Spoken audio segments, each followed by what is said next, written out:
Monster Hunter Wilds beta starts tomorrow night, and they went ahead and dropped a benchmark on Steam that we could all download right now and check out your PC performance to get hyped. By default, the benchmark only has DLSS 3, but we can actually manually input DLSS 4 into the game, as shown here on the screen, and take full advantage of its upgrades. Also, you could do this with the demo that's going to be dropping tomorrow, overlooking the previous demo files that are sorted pretty much the same as this benchmark. Everything in this video will most likely apply to tomorrow's beta when that drops. So everything I'm gonna show you in this install video, you'll be able to do tomorrow to the beta. Now you might be asking, why would you want to use DLSS 4? Well, the updated scaler itself generates a better graphical picture at the performance preset, which at times is very comparable to what DLSS 3 offers at quality. So by running performance, you could actually get more frames per second without sacrificing image quality, and this greatly benefits the RTX 20 series and 30 series cards. The extra 20 to 30 frames per second that you get is a big difference maker in a lot of games. So I'm going to show you guys all the stuff you need to download in order to get this working, and trust me, it is a very super easy install. First things first, go to the Monster Hunter Wilds page on Steam and download the benchmark. It's about 25 gigs. Depending on your internet speed, it could be pretty quick or take quite a long time. Now, while that is going, you're going to want to make sure that you are on the latest Nvidia update, 5.7.2.16. That is enabling DLSS 4 for a lot of games. Go ahead, download, install that. Once you get that all squared away, we can move to the next step. Let's go ahead and right click on the Monster Hunter Wilds benchmark, and we're going to go to manage and browse local files. We're going to keep this folder off to the right. Just keep that safe. We're going to go download a few other things first. So I'm going to be linking these down below in the description, but we're going to need DLSS Swapper, which is a program that you can download from this website that'll get you the latest DLSS files to put into whatever game can support it. So we're going to go down to here, which is the latest one, which is 1.1.5, and we're going to click download on that. Now we're going to scroll all the way down and click this installer.exe. It's going to be the easiest way to install this. Click it, download it. It shouldn't take you too long. It's only 82 megabytes. Let's go ahead and install that one time. What you're going to want to do is it might give you this little alert if your Windows is thinking it's a virus. We're going to click more info. It's going to say it's an unknown publisher because it is a third-party program. We're going to run it anyway. We're going to install it to your, you can install it onto your C drive. It doesn't really matter where you put this. Okay, shouldn't be too much longer now. And there we go. That is actually done. So we're not entirely done yet. Now we got to download Nvidia Profile Inspector. This is what's going to enable your games. Globally, you could actually do this to use the new preset for DLSS 4, which is K. Previously, it was J, but we're going to enable K. So we're going to download the revamped zip, which is its own zip file. So what you can do is open this up and drag this onto your desktop. So what we're going to do is we're going to take the revamped folder right here. We're going to drag this to my desktop just to make things a little bit more easier to see. I already have it there, so I'm not going to do that. The enable and disable DLSS UI, we're going to need that so you can see which version DLSS render you're running. We're going to throw that in there. I already have it in there, so we're just not going to bother with that. Now we have our two programs, DLSS Swapper and Nvidia Profile Inspector. So just to show you guys right here, I'm actually going to enable DLSS UI. This is what's going to tell me what DLSS is currently installed on whatever game it is I'm going to open up. It's going to say it on the bottom left of the screen. Let me actually move myself out of the way. And if you guys haven't yet, our sponsor for this video is really hooking us up, man. Monster Hunter Wilds right now is $56 compared to Steam. You're not going to be spending $70. You'll be getting this for 56 bucks, saving 14. And they also got the premium deluxe edition for $86 and the regular deluxe edition for $72. On Steam, you're looking at $70, $90, and $110. So by all means, if you guys already bought it there, it's up to you, but you can totally refund that and get Monster Hunter Wilds on Instant Gaming using our link down below in the pinned comments and description in order to secure the ultimate discount. Now let's boot up the benchmark. We haven't applied any files yet. Just want to showcase to you guys what it's going to look like.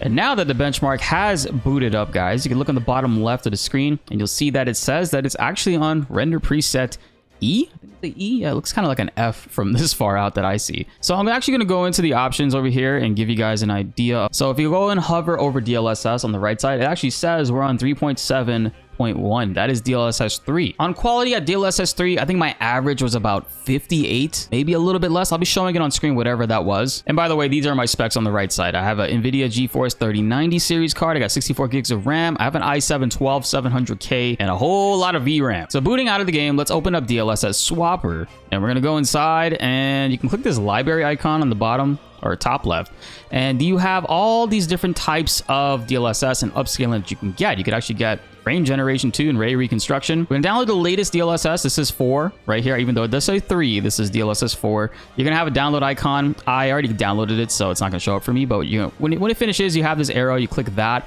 and export it to your desktop just to keep it easy to find.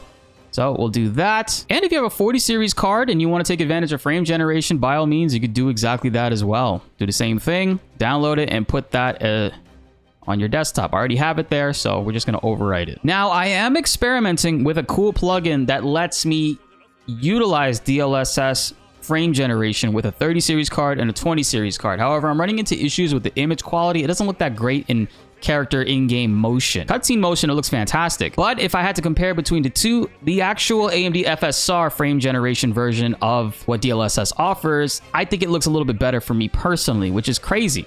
Between that, I also have OptiScaler to update my sharpness, but I'll talk about that in tomorrow's video once I confirm how it looks and plays and runs in the beta, because this is just the benchmark. We don't want to spend too much time on this, right? So these are the two files we just exported. This one right here is going to be DLSS4. It should be able to highlight it, and it tells you it. I don't know why it's not coming up right now, but it just says DLSS, no G at the end. And then if you click on this one, this is the frame generation version, which has the G at the end. So what we're going to do is we're actually going to go back into our Monster Hunter Wilds directory, which, by the way, we did that by right-clicking Monster Hunter Wilds benchmark and going to Browse Local Files off of Manage, and it brought up this folder here. Now inside of here, what we're going to do is we're going to replace two files. We're going to replace the equivalents, the NVNGX DLSS and the DLSSG. We're going to actually go ahead and do that real quick. If I highlight this, you'll see this is DLSS 3, 3.7.1, which is the old one. So let's go ahead and do that. It's going to ask if you want to replace it. Say yes.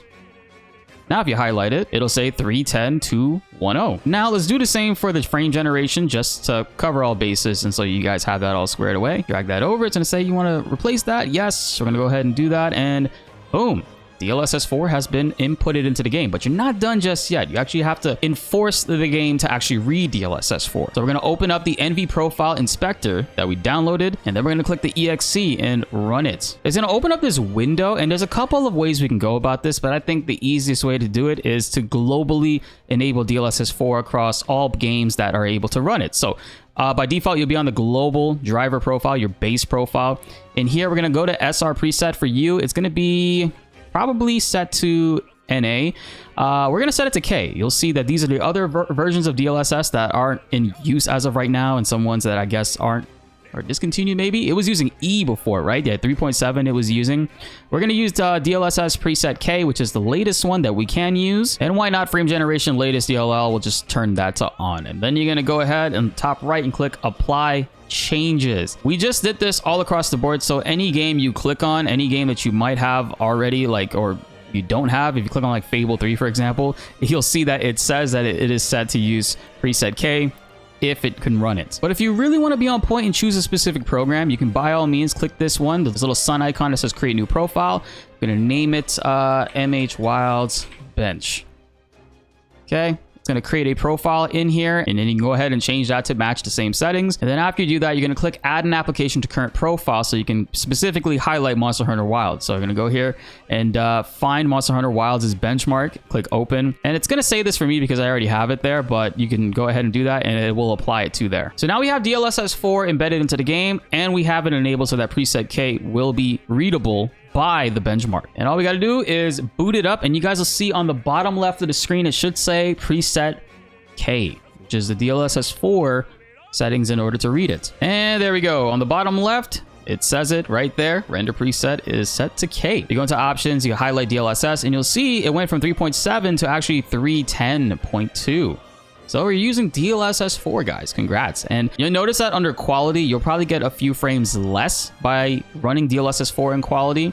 But that's okay, because honestly, balanced and performance looks fantastic with the new transformer models that are embedded into DLSS4. So I highly recommend you guys check this out. Again, this tutorial is really going to benefit a lot of the older cards, RTX 30 series and 20 series. But you'll get a lot of benefit out of a 40 series and a 50 series, obviously, if you run this as well. Before we run our tests, I have a weird feeling about this DLSS UI. I'm going to remove this because we know it's on preset K already, so I'm going to disable this so this doesn't look weird on the bottom left of the screen during the benchmark, because it can do that if you leave that on in certain games. And there we go. We got DLSS4 running at performance mode with our RTX 3090 series and actually able to get over 60 frames in these moments of the game. I think later on in the gameplay portions, it might drop down to like 48 or so.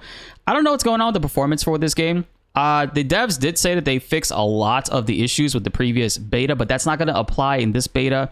And I don't know if it's applying right now in the benchmark, but they said that for sure on launch, that's when we'll see the differences in performance and the changes that they were able to make. But you'll see DLSS4 performance looks really fantastic. This is actually very similar to the quality that I was getting under quality mode, but way more frames. I think under quality I was getting 48. Now, like I said earlier, I was tweaking and playing around with the frame generation mod for DLSS4 using Optiscaler, which is a third-party program. And I was able to get it to run, but I kept getting these weird ghosting images over gameplay at high speeds. However, with AMD frame generation, the quality and the frames looked way better than the DLSS version for me. I don't know, that was so weird. I'm gonna do some more tests on the beta when that does drop tomorrow. But yeah, I just think that it's interesting. I don't know. To me, this is like the first game that I actually felt like AMD FSR looks really good with my card. I've always tried it out with other games, and it tended to look a little bit blurrier, but in general, this is pretty solid overall, the way that they had it used. And that mod is also easy to install as well, but there are some issues where if you want to remove it from your game, you might have to verify the files depending on which files you delete. So I'm actually going to wait until it's a little bit more stable before we try to run that. But if you guys are interested and you want to see a video on that, please feel free to subscribe, hit that notification bell so you don't miss out on it. I'm going to be posting that once I get it up and running. I'm kind of almost there, but I feel like the work and effort, like I said, to get that up and running, you might as well just go with the AMD version, because the frame generation for the AMD version, at least in this benchmark, and also the upscaler looks pretty fantastic, almost identical to what the DLSS version is offering on my end. And also, since I'll be having Optiscaler running, what I was doing was I was running AMD's FSR on the game, but also using Optiscaler to over sharpen the image. So I got a little bit more clarity out of that. So I felt like it was the best of both worlds in that sense.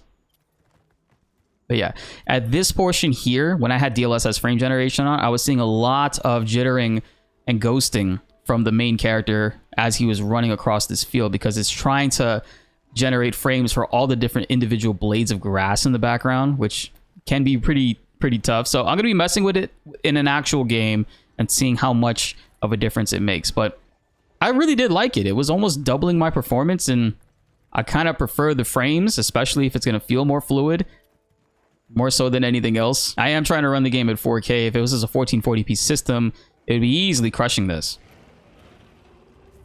But still, this is insanely playable. I'm not going to get excellent by any means. I'm probably going to get good. I think in order to get excellent, you got to have over 20,000 score. We're just a little over halfway. Big, barren, open landscapes with no grass or foliage. It's going to look fantastic always. They put cheese on roti? Interesting. Okay, benchmark is done, and I pretty much averaged 56 frames per second. Actually, looking at that, I kind of got close. Very close to excellent. I was actually less than 700 points off. Once you hit over 20,000, you get the excellent mark. Frame generation does tank your score a little bit more, is what I've been seeing a lot of people talk about. But I'm curious. I'm actually going to probably speed run this, but I want to put on AMD while we have this inactive and see if you guys can notice a difference. So I'm going to change to AMD FSR. You'll see I'll be able to use frame generation. And I'm going to put it also at performance. Like I said, it looks really good, man. Crank that sharpness all the way up. And I don't have Optiscaler installed right now, but if I did, I could press insert and then raise my sharpness a little bit more just to tweak it. But I'm going to keep everything at max. So this way we got the same stuff going. So performance with frame generation, AMD FSR. And you'll see we're hitting over 100 frames because of the frame generation. And the quality looks very, very similar. They did a fantastic job with this game, I think, for when it comes to the upscalers in use. Now, I wonder if there's a bug. There's no way there's a bug where it's using DLSS to actually upscale this and just using AMD frame generation. I'm trying to see if I could do that with Optiscaler, because I feel like that would be the best of both worlds, is getting the quality. Oh man, look at the hair particles there. Yeah, it looks really good. Just seeing it hit. Oh, you see that vignette on the left? I saw that. 100 frames, man. It's kind of hard to shy away from that.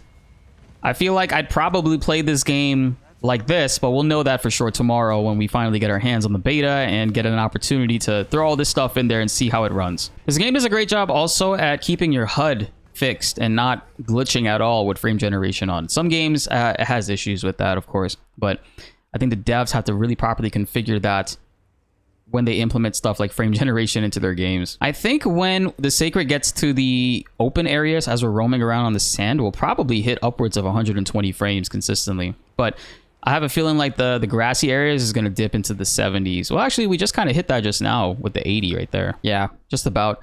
And also, like with the frame generation on, the AMD FSR frame generation, the character's not getting that ghosting, jittery action that I was getting when I was using the Nvidia version via a mod workaround where I tricked the game into thinking that I had a 40 series card, but I actually didn't. So this in general is looking better. All right, let's see. Let's see if we can hit 120 as soon as we get over that hill. Okay, it's looking to be just a little over 100, not really hitting 120. Kind of getting some jumps here and there, but that's not really going to matter as much. Now, I do wonder, I mean, I know for a fact Ultra Performance is going to be hitting 120s, but as far as the image quality goes, playing on Ultra Performance in this, I don't know exactly how good that's going to be looking in comparison. But again, we'll have to experiment with this stuff. I mean, we're going to be playing the beta, right? And this is, again, with all the graphics pretty much cranked to Ultra. Every single thing. I haven't adjusted anything at all besides DLSS and FSR. Oh, I just remembered. I hope we're not getting screen tearing on my stream PC. I'll leave a comment about that, but basically with my computer recently, I don't know what I changed on my streaming PC, but I've been getting a lot more screen tearing than ever, and I have control panels set to enable VSync on OBS. I don't know, it's just been a really weird situation that I've been trying to get fixed. And after this is the food portion, and I don't know, I feel like we might hit 18,000 score. I don't see us hitting over 20,000 with this, at least I don't recall doing it before, so I won't expect it. But I know the higher your frame average goes, the higher your score is going to be. Yeah, there's no way. I mean, this is hitting like 130. There's not a whole lot to render in here. And the food still looks really good. Oh, you saw that right there. There was a little bit of weird frame stuff. The way that they tore the cheese roti. Yeah, that's pretty much going to be under 17,000 there. Yeah, you saw frame generation lowered us down. But we did hit some more frames, which to me, it looked great. I enjoyed that a lot. I want you guys to comment down below and share what your benchmarks have been hitting. And if you're interested in seeing that DLSS workaround for frame generation, there's a lot of videos about it already, but none really talking about Monster Hunter. It's a very easy install. I can gladly show you guys how to do it though. Be sure to like the video if you enjoyed and subscribe if you are new. More Monster Hunter Wilds videos are on the way, and we're going to be streaming it tomorrow, so you don't want to miss that. My name is Blitz, and thanks for watching.